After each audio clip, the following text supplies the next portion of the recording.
On the evening of November 10th, 2025, Delhi was moving at its usual winter pace, traffic inching forward, streetlights glowing softly, tourists gathering near monuments, and families returning home. When at exactly 6:52 p.m., routine life shattered without warning as a car exploded near one of India's most symbolic landmarks, the Red Fort, instantly transforming a historic public space into a scene of chaos, fire, and confusion.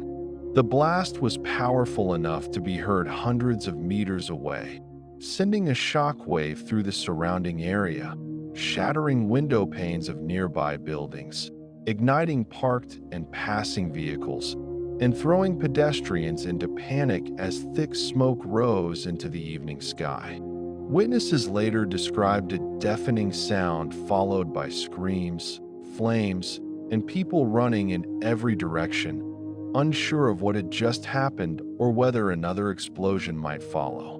When emergency responders began arriving and the smoke slowly cleared, the scale of the tragedy became evident.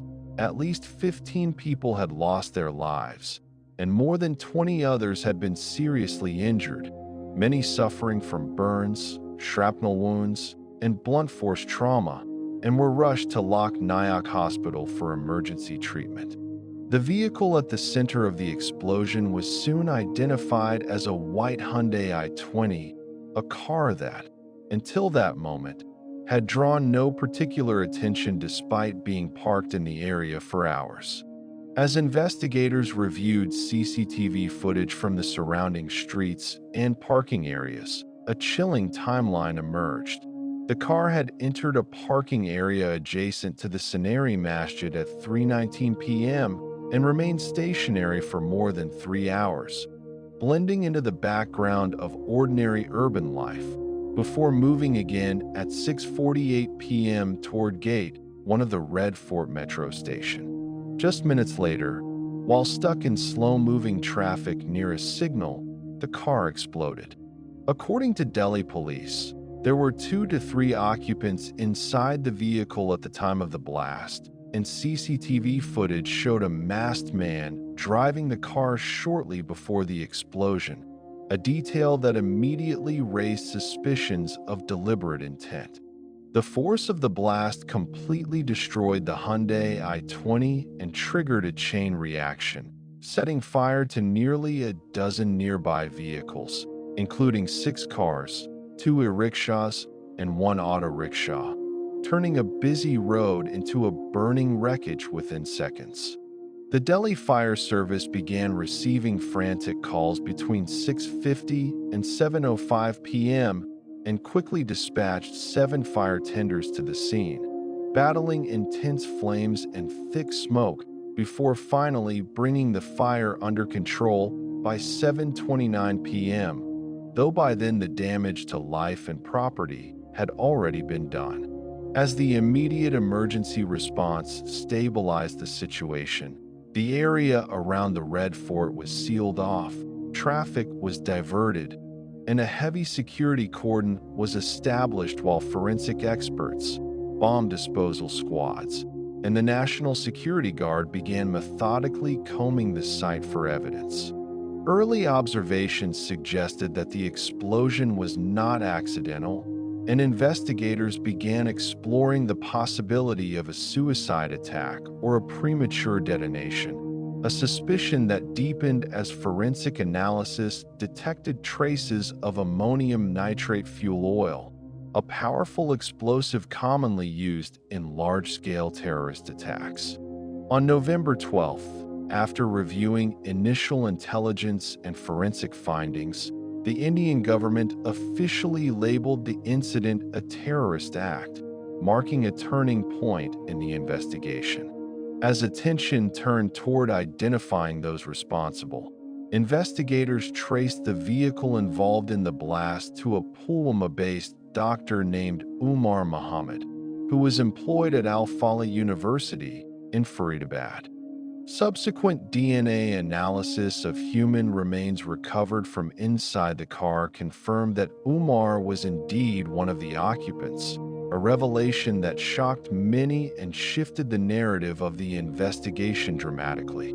However, the story did not begin at the Red Fort, nor did it begin on November 10th. It began a day earlier, on November 9th, 2025, when Jammu and Kashmir police, working alongside Haryana police, conducted a raid on a house in Faridabad based on intelligence inputs and uncovered approximately 350 kilograms of explosives, along with assault rifles, handguns, timing devices, and ammunition.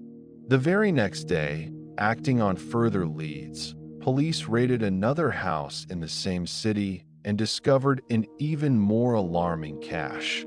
Around 2,563 kilograms of explosives, along with chemicals, reagents, inflammable materials, and electronic circuits used for making bombs, pointing to preparations on a scale far beyond a single attack.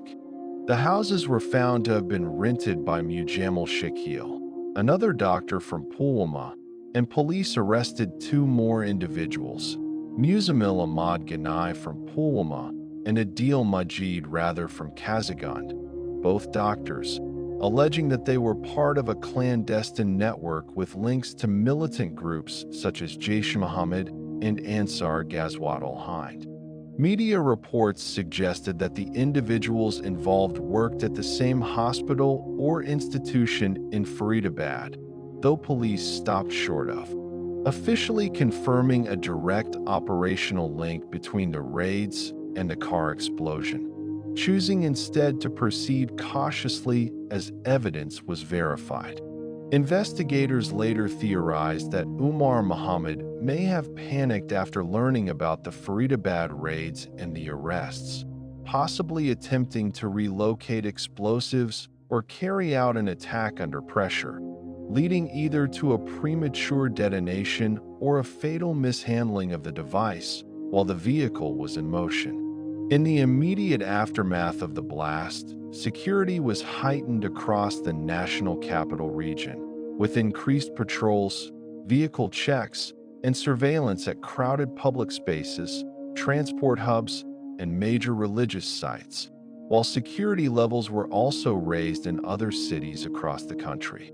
At the same time, social media became flooded with misinformation, including widely shared images showing massive fireballs and mushroom clouds that were falsely claimed to be from the Delhi blast.